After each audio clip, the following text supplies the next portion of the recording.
Welcome to Mostly Mets, and today what I want to do is just go over some of the things that I found interesting over the last couple days from the GM meetings. We've heard David Stearns speak now 2 days in a row, and you're not really going to get anything out of David Stearns at this point. He's not going to tell you what he's thinking or tell you what their plans are, who they're going to re-sign. That's just not what he does. That's not what any GM does at this point of the season. There's very few that are very transparent because they don't want other teams necessarily knowing exactly what they're thinking right now. But there were some interesting things that he said. First off, he gave his generic answer on both Pete Alonso and Edwin Diaz, that he loves them both as players. They've done great as Mets, and he wants them both back. He would love to have them both back. Doesn't mean anything. It's all going to depend on the contract and what they actually get. But it's the same thing he always says, especially about Pete Alonso. We love Pete. He's been a great Met. We'd love for him to come back. It's all going to depend on what their markets are. So I don't put any stock into that. It doesn't really matter at this point. But what I found interesting, when he was talking about run prevention, he was asked specifically, how do you get better run prevention on this team? Who can be replaced? What players can you sign? And he said that a big part of run prevention is going to get the current players that they already have to play better on defense. And that's something I've kind of talked about before. There wasn't much you were really going to be able to do with this team in terms of their everyday players. Yes, you can let Pete Alonso walk and sign a better first baseman, but is there much else you can do? Can you go out there and get a great second baseman defensively? I don't know that there's that many guys out there. And you do need bats at a certain point too. Can you move Nimmo to DH and sign someone else to play the outfield? Sure, maybe, but I didn't really see that as a possibility. I don't think you're trading Nimmo because nobody's taking his contract and he has a no-trade clause. So I really didn't think there was that much you can do in terms of free agents and trades to make your defense that much better. It's going to come down to making your players play better. And he was asked specifically about Pete Alonso and his defense and if he can play better defensively, and he said absolutely. He said he sees Pete as someone who can be coached into playing better defensively. And that's something that I think most Mets fans didn't think was possible. I think we all thought that they just assumed he couldn't play defense anymore and wasn't very good.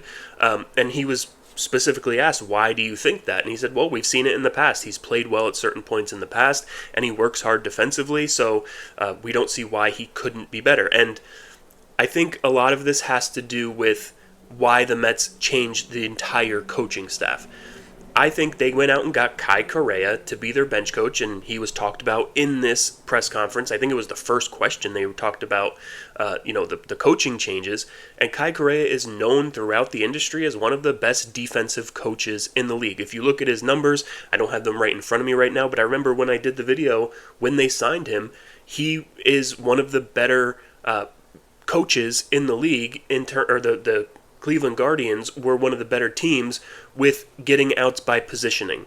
So he knows how to position players in the game, and he also can run specific drills and figure out what a guy struggles at and get him better at those things, right? Pete Alonso needs to work on his arm, maybe his footwork.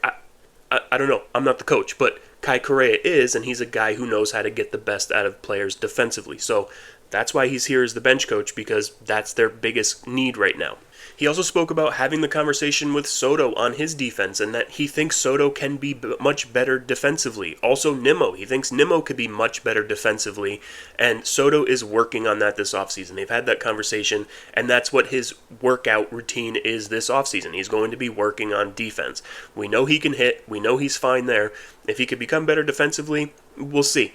I don't have a lot of faith. He doesn't have a lot of range out there. He takes bad tracks on balls. I think that's more of a feel thing. I don't know how good he can actually become on defense, but if you're working on positioning and getting them in the right spots to make plays, then maybe that helps him and he becomes better because of the coaching. That's what I see as a real opportunity. He was also asked about center field, and I've had a hard time finding a guy out there to play center field. We've talked about Cody Bellinger. Yes, he'd be an upgrade in center field. He can also play left field, right field. He can play first base. He's very versatile position-wise, but if you're talking about just getting a true center fielder, a defensive mixed with offensive center fielder, there's not great options out there, and David Stearns mentioned Carson Benj, the Mets' big-time prospect. He could play center field. He could play the corner outfield. And he mentioned that Carson Benj is going to come into spring training with a chance to make the team and a chance to be the starting center fielder. Now, he's a young guy. We don't know how that's all going to work out in spring training. He might come up and not be ready for that, and they're going to need a backup option in center field. I wouldn't be surprised if they went out there and signed another guy on a one-year deal. He mentioned Tyrone Taylor as being a good defender out there, and I'm not a Tyrone Taylor hater, but I don't think you can necessarily go into the season with Tyrone Taylor being the backup plan, but it seems like that might be where the Mets are going. Where I wasn't that excited was when he was talking about pitching, and he was basically saying, listen, if a frontline starter is available, we're going to be heavily involved. But he also said, I don't know how many frontline or ace-type pitchers there are available or are going to be available. So it didn't fill me with a ton of confidence on the pitching side. I just don't know exactly where they're going to go on that. But I am starting to think that maybe that Will Salmon article where he said the Mets are much more likely to go after one frontline starter than two this offseason is ringing true. I think they're more likely to try to go after one big guy and kind of deal with what they have in the rotation already with McClain and Holmes, Peterson, Minaya, Senga, if he's not traded. But I don't know that I love that, but it seems like that might be the direction in which the Mets are going. Now, in day 2, he also spoke to the media, and there wasn't as much in this one. It was a shorter press conference there. But this comes after Scott Boras had spoken to the media with his stupid limerick. Is there a bigger cornball in the world than Scott Boras with he's the most powerful man in baseball, and he has these 45-minute press conference where he rhymes words and speaks it's just whatever. I don't get it. But in that press conference by Scott Boras, he seemed to intimate that Pete Alonso would be more open to DHing. And David Stearns was asked about that, and he said that's great. It's great to know that Pete is open to DHing more, and to me it seemed like he was like, yeah, it makes it more likely that we would re-sign him because we'd like to get better defensively, and there's not many opportunities to do that, and if he's open to DHing, then yeah, sure. I think it's probably much more likely that he comes back in that scenario. He also talked, that's where he talked about Nimmo and Soto maybe becoming plus defenders with the proper coaching and drills. And what he talked about on defense, when he was asked, like, how do you teach defense or how do you make guys better defensively? And what he said was, making players recognize that defense is just as important as offense, and that you have to work on defense as much as offense. And it's not just a Mets problem, but it's around the league. Everyone wants to put up the numbers. Everyone cares about their hitting and their batting average or their OPS and their home runs, and they don't really work on defense. They kind of just go with what they've always done. And he wants to put a more added emphasis on defense where they're drilling that in spring training and basically becoming a better fundamental team. So maybe it works out, maybe it doesn't, I don't know, but it seems like they do have a plan for making their players better defensively. What scared me a little bit, he was talking about relievers, and he started using the words of waiver claims and minor league signings, and that's going to scare you because, yes, we all understand that we all want Edwin Diaz back, and most likely he will be back. I really do think Edwin Diaz comes back, especially because we originally heard maybe the Dodgers were going to go hard after him, and then there was some reports that they're not that interested. They're not going to offer him big money, but they would be interested if maybe his market falls apart. I don't see that happening. I think he's still going to most likely come back to the Mets. He talked about maybe there's a signing or two that are back end of the bullpen kind of guys. But for the most part, it seems like waiver claims, minor league, free agents, some smaller guys that maybe you never heard of to compete in that bullpen. Hopefully not. I hope they build at least a really solid back end of the bullpen because right now you have Brooks Raley and AJ Minter. Doesn't provide you a ton of confidence. Dick Lovelady, I mean, there's not a lot of confidence in that bullpen right now, so they have to build it out. They have to get a couple of guys. But that's really it from what he was talking about in those 2 days. there's not a ton of information, obviously. He's not going to tell you everything. He's not going to tell you what his plan is. But there's a lot of little tidbits in there. And in all honesty, this couple of days of these GM meetings has made me feel a little bit better about Pete Alonso coming back. And I'll tell you why. We heard from Jon Heyman with a couple of tweets and articles that he put out in these last couple of days. First off, he said that the Mets are very interested in Cody Bellinger. It's something we've talked about all offseason so far, and really since the end of last season. Before the season ended, it was rumored that the Mets were going to be interested, and Cody Bellinger would be their number one target this offseason. And it makes a ton of sense. He's not my favorite player in the world. I don't think he's going to replicate his offensive numbers from last year, this year, or for the next 5 or 6 years that you're going to have to sign him for. But overall, he provides you a ton of positional versatility. He plays really good defense. He's a good enough hitter. I'm not saying he's a terrible hitter, but I don't think he's going to hit 29 home runs at Citi Field. I think he's going to be back to his 20 to 25 home runs, play really good defense. I just don't see him as a superstar that can replace Alonso. But there was also another report by Jon Heyman that the Mets are already in discussions with Pete Alonso, and that the talks are very much better than they were last year. There seems to be better feelings about these talks than there were last year. So are the Mets looking to add both of those guys? Are the Mets, because honestly, a week ago, I sat here and told you that they're only going to get one of those. I think they're going to go hard after Bellinger and let Pete walk. But now it seems like maybe they're trying to add them both with the thought that Pete Alonso is going to DH probably half the time, and maybe half the time play first base. Cody Bellinger can come in, play center field if Benj isn't ready. If Benj is ready, he could play left, maybe give Nimmo some DH time. He could play first when Pete Alonso's at DH.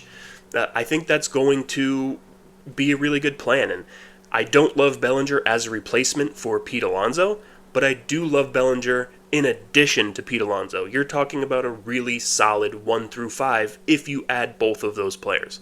Lindor, Soto, Alonso, Bellinger, Nimmo, 1 through 5, you're really solid. You're stacked there.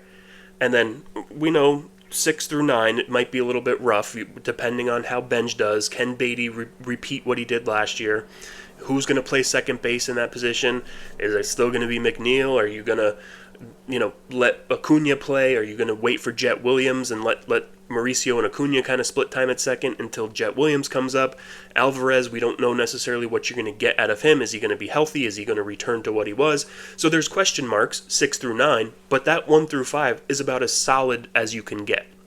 So obviously that leaves less money for pitching, but what it seems like to me is the Mets are really only interested in adding one big-time pitcher. And that's even if they're available. Stearns said, if there's a top-of-the-rotation ace-type pitcher available, we're going to be heavily involved. But those guys don't exist everywhere. And we have to, and he was also asked about giving money to a 30-plus-year-old player, a 30-plus-year-old pitcher. And he said, listen, most of the guys who are going to be paid a lot of money are going to be 30-plus. And I think he was trying to dispel some of those concerns that he would never do it. He's just basically said, we need to make sure it's the right guy and the guy that we think will age well. We know that if we sign a 31 or 32-year-old guy, and the year 6 and 7 of the deal, it's probably going to be bad.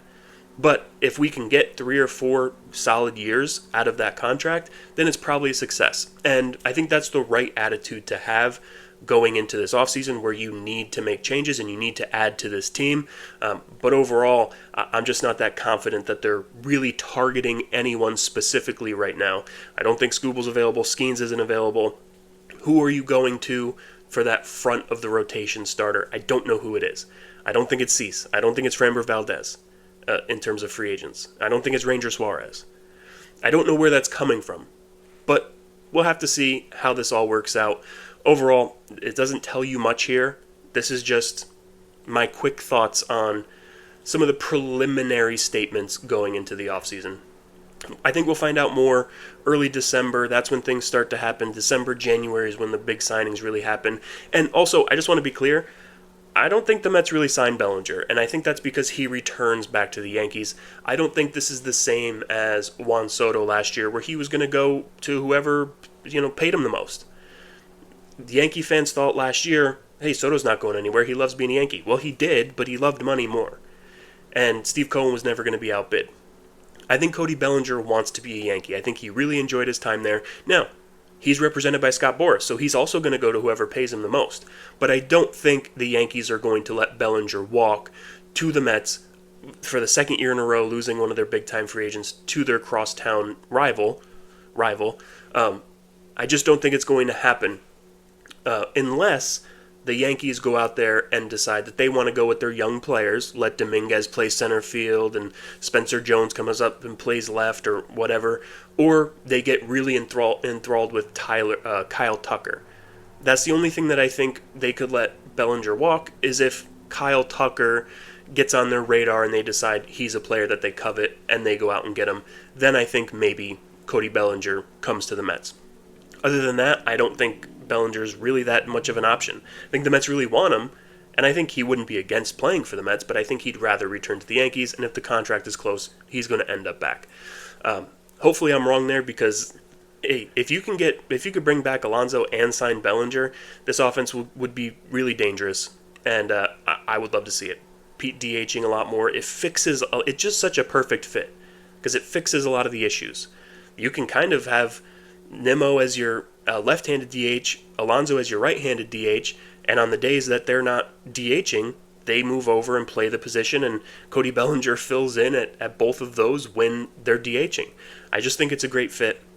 Hopefully it works out, but if not, I'm excited to see what else they can do. I think that's plan A, and we don't know what plan B and C and D is. Not everything always works out. But anyway, that's really all I got. I'm not trying to make this too long. There's going to be a lot more talk going forward, but if I had to say, my thoughts of Pete Alonso 60% leaving have kind of flipped, and now I think he's 60% staying. So we'll see what happens, and until next time, let's go Mets.